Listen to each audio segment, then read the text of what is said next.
Hello students, आज हम करेंगे एक्सरसाइज 9.1 का 12th question. One trolley is full of bricks. It is 4 metre long, 2 metre wide and 60 centimetre deep.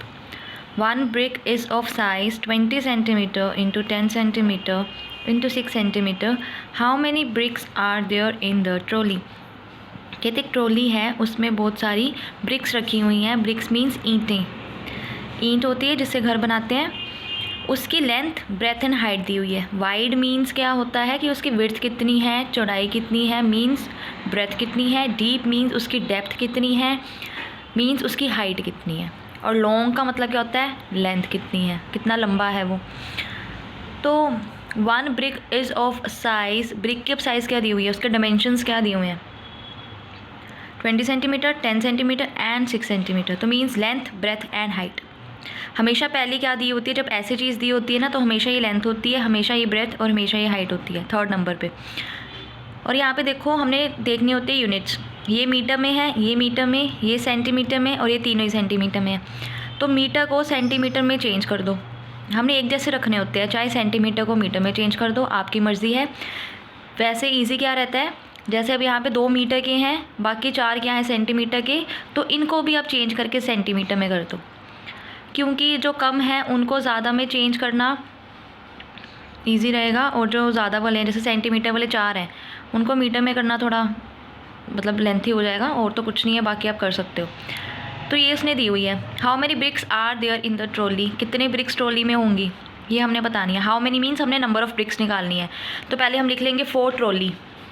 ऐसे headings दे देना, क्योंकि आपको फिर लिखने की ज़रूरत नहीं पड़ेगी कि length of trolley, breadth of trolley या हाइट ऑफ ट्रॉली. ठीक है, तो इसलिए पहले ऊपर लिख देते हैं 4 ट्रॉली. लेंथ इतनी दी हुई थी, मैंने चेंज कर दिया. 1 मीटर में क्या होते हैं, 100 सेंटीमीटर. तो मीटर की जगह पे, ये मीटर की जगह पे, जैसे मतलब ये मतलब क्या है इसका कि 1 मीटर है. 1 मीटर में कितने होते हैं, 100 सेंटीमीटर. तो 4 इंटू 100 कितना हो गया, 400 सेंटीमीटर. और साथ में ब्रैकेट में आपने मेंशन करना है कि 1 मीटर में 100 सेंटीमीटर होते हैं. ऐसे ही यहाँ पे 2 मीटर है, ये चेंज कर दिया कि 1 मीटर में 100 सेंटीमीटर होते हैं. ये बताना होता है, नहीं तो हाफ नंबर डिडक्ट हो जाता है. हाइट तो थी सेंटीमीटर में, इसका कुछ नहीं करना. इसकी वॉल्यूम निकालनी है.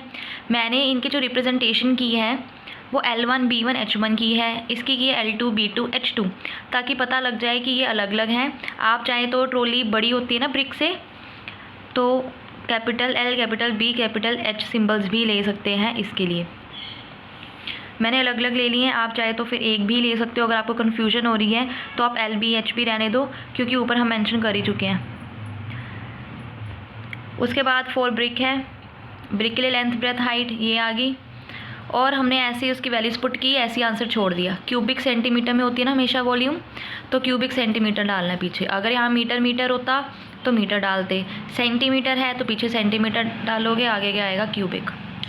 हमने यहाँ पे ऐसे क्यों छोड़ा, पूरा क्यों नहीं लिखा, क्योंकि हमने नंबर ऑफ़ ब्रिक्स निकालनी है. जब भी हमने जो सी चीज़ निकालनी है ना, हमेशा उसकी ही वॉल्यूम नीचे रखनी है. और जो टोटल है, ट्रॉली मतलब बड़ी है ना, उससे टोटल वाली चीज़ है वो हमेशा ऊपर रखते हैं. जो चीज़ निकालनी है, जैसे ब्रिक्स निकालनी है, उसकी वॉल्यूम नीचे रखेंगे. ये याद रखने का वे होता है. उसकी वैल्यू पुट की, वॉल्यूम ऑफ ट्रॉली की ऊपर थी ना, तो यहाँ पे वैल्यू पुट कर दो, इसके नीचे कर दो. हमने यहाँ पे कैलकुलेशन क्यों नहीं की, क्योंकि यहाँ पे हमने डिवाइड करना है. और डिवाइड करना ऐसे ईजी होता है रेदर देन कि आप यहाँ पे कैलकुलेट करो फिर डिवाइड करो. मान लो अब यहाँ पे कैलकुलेट आपने किया तो ये कितना आएगा, 4 2 ज़ा 8 एंड 8 इंटू 6 क्या होता है, 48 है ना. देखो 4 2 ज़ा 8, 8 2 ज़ा 8, 6 ज़ा 48. पीछे कितनी है, 2, यहाँ पे 2 और यहाँ पे 1, मतलब 5 ज़ीरोज़ है. 1 2 3 4 5, तो इतनी ज़ीरोज़ आ जाएंगी. फिर क्यूबिक सेंटीमीटर लिखोगे. अगर इसका निकालना है तो आप क्या करोगे, 6 2 ज़ा 12, और पीछे जितनी ज़ीरोज़ है, 2 ज़ीरोज़ है तो सीधा ज़ीरोज़ लगा दो. पूरा ऐसे मल्टीप्लाई करने की ज़रूरत नहीं होती है. अगर आपको टेबल आते हैं तो ईजी हो जाएगा ऐसे. ठीक है, फिर क्यूबिक सेंटीमीटर. फिर यहाँ पे वैल्यूज़ पुट करोगे, फिर डिवाइड करोगे, वो थोड़ा टफ हो जाएगा. इससे अच्छा आप ऐसे ही रहने दिया करो. जब भी डिवाइड करना है, आपको पता है कि आपने अगर नंबर निकालना है किसी चीज़ का, तो हमने डिवाइड यहाँ पे कर ही देना है. अब डिवाइड करने का क्या रूल होता है, यहाँ पे अच्छे से कटिंग देखो कैसे करते हैं हम. जैसे अब यहाँ पे एक ज़ीरो के साथ ऊपर वाली एक ज़ीरो कट जाती है, ये न्यूमिनेटर होता है ऊपर वाला, है ना, और नीचे वाली चीज़ क्या होती है, हमेशा डिनोमिनेटर, है ना। तो जो न्यूमिनेटर वाली चीज़ है वो डिनोमिनेटर के साथ हमेशा डिवाइड होती है, तो वो आपस में कटिंग नहीं इसकी कर देनी या इसकी आपस में कटिंग कर देंगे, ये नहीं हो सकता। नीचे वाले की ऊपर वाले के साथ होगी और ऊपर वाले की नीचे वाले के साथ ही होगी, आपस में मत कर देना 2 1 ज़ा 2 2 2 ज़ा 4, ऐसे नहीं, ठीक है। अब यहाँ पे देखो नीचे है ना 20, ऊपर क्या है 200, एक ज़ीरो के साथ ये ज़ीरो गई। अब 2 1 ज़ा 2, 2 10 ज़ा 20, 2 10 ज़ा 20 होता है ना, जौन से टेबल पे वो जा रहा है ऊपर वो लिख देना है। अब 10 के साथ 10 कट गया तो 10 1 ज़ा 10, 10 1 ज़ा 10। उसके बाद अब 6 1 ज़ा 6 एंड 6 1 ज़ा 6 और पीछे एक ज़ीरो, मतलब 6 10 ज़ा 60 होता है ना, 10 पे जा रहा है ना, तो कटिंग करके यहाँ पे 10 लिख दो। तो आपका आंसर क्या आया, 400 ये था, 400। अब यहाँ पे तो 1 है, 1 की वैल्यू तो चलो होती नहीं है, इनटू यहाँ पे 10, तो ये कितना आ गया 4000। और हमने पूछा क्या था, नंबर ऑफ़ ब्रिक्स पूछा था, तो 4000 ब्रिक्स पीछे लिख देना है, ठीक है। नंबर में कुछ भी ऐसे नहीं आता, जैसे यहाँ पे क्यूबिक सेंटीमीटर किसी ने नहीं लिखना, क्योंकि ऊपर भी वॉल्यूम है नीचे भी वॉल्यूम है, सेम ही इसके यूनिट्स होंगे और वो कट जाते हैं,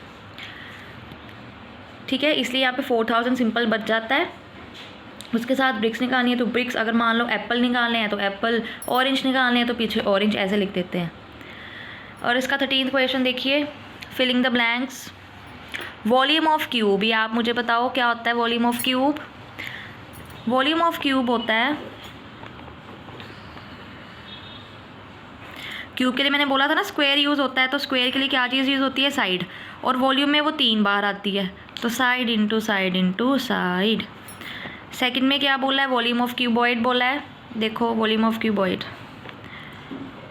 वॉल्यूम ऑफ क्यूबॉइड क्या होता है, उसके लिए क्या यूज़ होता है, रेक्टेंगल यूज़ होता है। तो रेक्टेंगल यूज़ होता है तो उसके लिए length breadth and height use होती है, तो लेंथ इनटू ब्रेथ, इनके स्पेलिंग्स आपको आने चाहिए, गलत मत करना, वहाँ पे याद कर लो क्या होते हैं स्पेलिंग्स, ठीक है। नेक्स्ट है, the space occupied by a solid is called. कहते किसी भी सॉलिड में कोई स्पेस ऑक्यूपाई होती है उसको हम क्या बोलते हैं, दैट इज़ वॉल्यूम, उसको हम क्या बोलते हैं, वॉल्यूम। ये आपका आंसर है। कॉपी में लिखना है आपने, ऐसे पूरे अच्छे से लिखना है। वॉल्यूम ऑफ क्यूब जो मैंने आंसर में लिखवाया वो लिख देना, वॉल्यूम ऑफ क्यूबॉइड फिर जो आंसर में लिखवाया है यहाँ पे वो लिख देना है। उसके बाद the space occupied by a solid is called volume, फिर यहाँ लिखना है, पूरी लाइंस लिखनी है। मैंने यहाँ पे ऐसे लिख दिया, आपने ऐसे नहीं लिखना, ठीक है, पूरा फुल फ्लैश लिखना है। और ये चीज़ कैसे थी, अब जैसे सॉलिड है ना, कुछ भी है, ये मान लो क्यूब ही है, मतलब एक छोटा सा बॉक्स है कोई, तो उसमें जो स्पेस ऑक्यूपाई हो रही है उसके अंदर जो जगह है, जो स्पेस है, जो जगह है, उसको क्या बोलते हैं, वॉल्यूम। तो वो वॉल्यूम ही बोलते हैं सारी। ये लेंथ होती है, ये ब्रेथ होती है, ये लेंथ, ये ब्रेथ एंड ये हाइट, तो ये पूरी वॉल्यूम ही हुई ना, राइट। अब आपका होमवर्क क्या है, पहले तो आप ये सब करोगे जो आज 2 क्वेश्चंस करवाए हैं, पिछला काम भी साथ में होना चाहिए, और MCQs भी ट्राई करोगे। फिर कोई भी डाउट है आप कमेंट बॉक्स में पूछ सकते हो। Thank you and have a nice day.